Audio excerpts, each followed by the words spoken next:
మాంగళ్య జ్యువెల్స్ వారి కొత్త బ్రాండ్ పూర్వి లైట్ వెయిట్ లో హెవీ డిజైన్ ఈ నవంబర్ 1 కుకట్పల్లిలో గ్రాండ్ ఓపెనింగ్ వివరాలకు సంప్రదించండి. నమస్కారం. మనం రకరకాల పంచతంత్ర కథలు చెప్పుకుంటున్నాం. అందులో భాగంగా ఒక కొత్త కథ చెప్పుకుందాం. పూర్వం ఒక నగరంలో నలుగురు బ్రాహ్మణ యువకులు స్నేహంగా ఉండేవాళ్ళ. అయితే వీళ్ళు ఇళ్లలో ముగ్గురు బాగా శాస్త్రాలు తెలిసిన వాళ్ళు, రకరకాల మంత్రాలు శాస్త్ర పరిజ్ఞానము కలిగిన వాళ్ళు. నాలుగో వాడు ఎక్కువగా విద్యాగంధం అంటిన వాడు కాదు.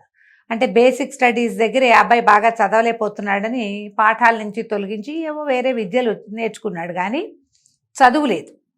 కొంచెం అజ్ఞానిగా కూడా ఉండేవాడు. కానీ అంటే శాస్త్ర పరిజ్ఞానం లేక అజ్ఞానమే, కానీ లౌకికమైన జ్ఞానం ఉండేది. వీళ్ళ ముగ్గురికి కావాల్సిన రకరకాల వ్యవహారాలకి సహాయాలు చేసేవాడు, మాట సహాయం చేసేవాడు. ఎక్కడికైనా వెళ్ళినప్పుడు తను తోడుగా ఉండేవాడు. ఏదైనా పని కావాల్సినప్పుడు దానికి ఏం మార్గమో ఉపదేశించేవాడు. ఇట్లా చేసుకునేవాడు. అయితే వీళ్ళు నలుగురు ఓసారి ఏమనుకున్నారంటే, ధనం లేకపోవటం వల్ల మనకు చాలా సమస్యలు వస్తున్నాయి, ఇన్ని శాస్త్రాలు చదువుకున్నాం, ఇంత విద్యొచ్చు, మన ఊర్లో మన విద్యకి పెద్దగా రాణింపు లేదు, ఎక్కడైనా బయట దేశానికి వెళ్ళి సంపాదించుకొద్దామని అనుకున్నారు. నలుగురు బయలుదేరారు.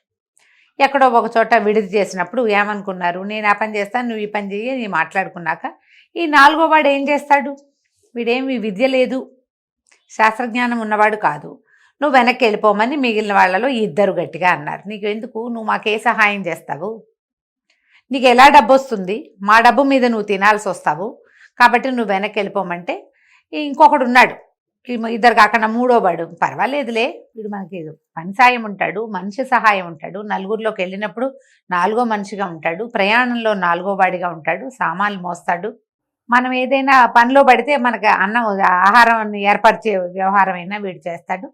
అంతగా అయితే నేను నాకు వచ్చే ధనంలో కొంత వాటా నేను వీడికి ఇస్తాను, మీరు ఇచ్చినా ఇవ్వకపోయినా వీడిని తీసుకెళ్దామని బలవంత పెట్టాడు. సరే, మిగిలిన వాళ్ళిద్దరూ కూడా వాళ్ళకి పెద్దగా అతన్ని వెనక్కి పంపడం ఇష్టం లేదు నిజానికి, కానీ ఉపయోగపడ్డు, వేస్ట్ కదా, ట్రిప్ వేస్ట్ అని భావించారు. కానీ ఇతను బలపరిచేసరికి ఒప్పుకున్నారు. నలుగురు కలిసి వెళ్ళారు. తూర్పు దేశం వెళ్దామనుకున్నారు వాళ్ళు.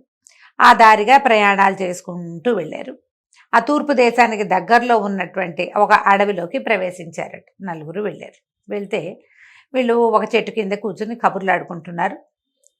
తెచ్చుకున్న మధ్యలో అంటే ముందు ఊళ్ళలో కట్టించుకున్న ఆహారం ఏదో తిన్నారు. సమీపంలో ఏవో చెట్టుకాయలు కనపడితే అవి కూడా కోసుకున్నారు.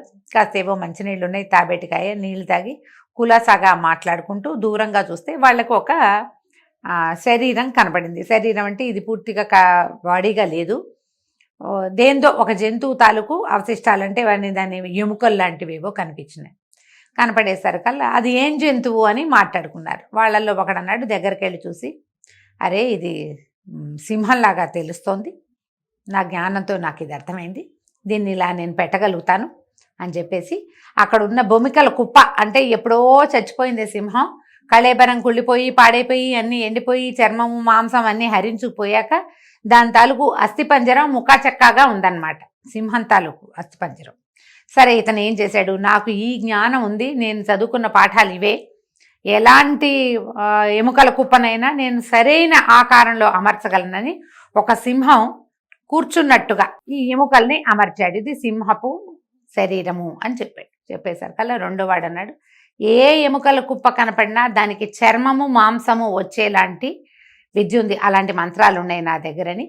ఈ సింహపు ఆకారంలో కూర్చోపెట్టబడిన ఈ అస్థిపంజరానికి పూర్తిగా కవర్ అయ్యేలాగా కండలు, నెత్తురు, మాంసము అంతా ఏర్పరిచి పూర్తిగా చర్మం కూడా ఏర్పరిచి మంత్ర విద్యతోటి ఒక మరణించిన సింహం కూర్చున్నట్టుగా చేశాడు. దాన్ని ముందు బొంకల కుప్ప, తర్వాత ఏమో దాని ఆకారం అస్థిపంజరం ఆకారంలో అమర్చబడింది, ఇప్పుడు దానికి చర్మము మాంసము అన్నీ ఇవ్వబడ్డాయి.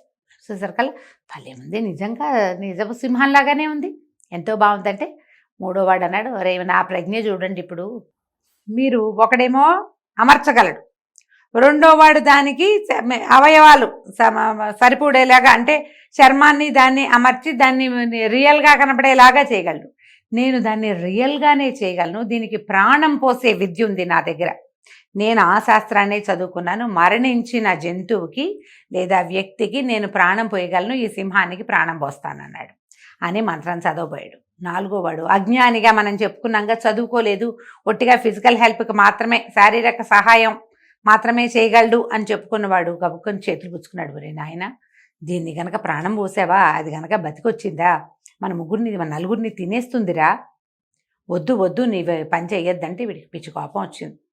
అవురవురా, ముందు వాళ్ళిద్దరూ తమ విద్యలు ప్రదర్శిస్తుంటే నువ్వేమైనా మాట్లాడేవా? చెప్పలేదు నువ్వు. ఇప్పుడు వాళ్ళిద్దరూ తమ విద్యలు ప్రదర్శిస్తే నా దగ్గరున్న మహాద్భుతమైన ప్రాణం పోసే విద్యని నేను ప్రదర్శించకపోతే ఎట్లా? నా శక్తియుక్తులు నేను కూడా పరీక్షించుకోవాలి కదా. అందుకని నేను ఇది చేసి తీరుతానన్నాడు.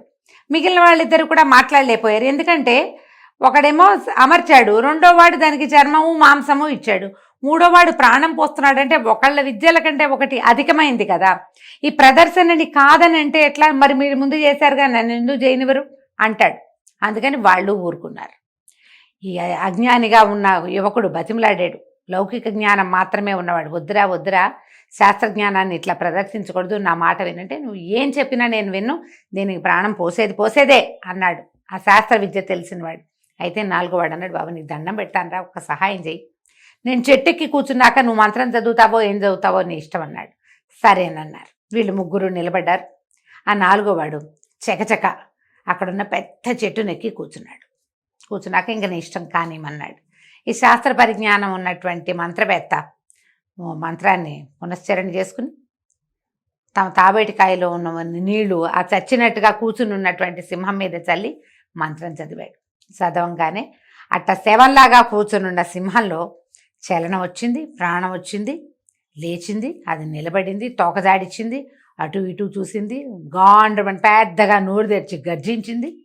చూసుకుంది తమ ముందు బికచచ్చిపోయి నిలబడి ఉన్నటువంటి ముగ్గురిని చూస్తూ, వీళ్ళల్లో ఒకడేమో తన విద్య ఫలించినందుకు గొప్పగా ఉంది ఒకడికి, 2వ వాడికి తను ఇచ్చిన శరీరం ఎంత పర్ఫెక్ట్గా నిలబడిందో చూస్తున్నాడు, 3వ వాడు తను నిలబెట్టిన షేపులోనే ఇది నిలబడి ఉందా లేదా, ఎక్కడైనా వంకర టింకర వచ్చిందా చూస్తున్నారు తప్ప వీళ్ళు ఈ సింహం తమను ఏమైనా చేస్తుందని వాళ్ళు అనుకోలే.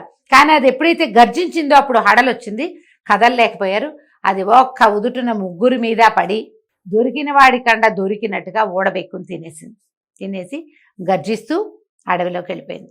చెట్టు మీద కూర్చుని ఇదంతటి దాన్ని చూస్తున్న అజ్ఞానిగా చెప్పబడిన 4వ యువకుడు ఓ దండం పెట్టి, అయ్యో శాస్త్రజ్ఞానం తెలిసినా వీళ్ళకి లౌకిక జ్ఞానం లేకపోవటం వల్ల కదా ఇంత కొంప మునిగిపోయింది, వృధాగా చచ్చిపోయారు.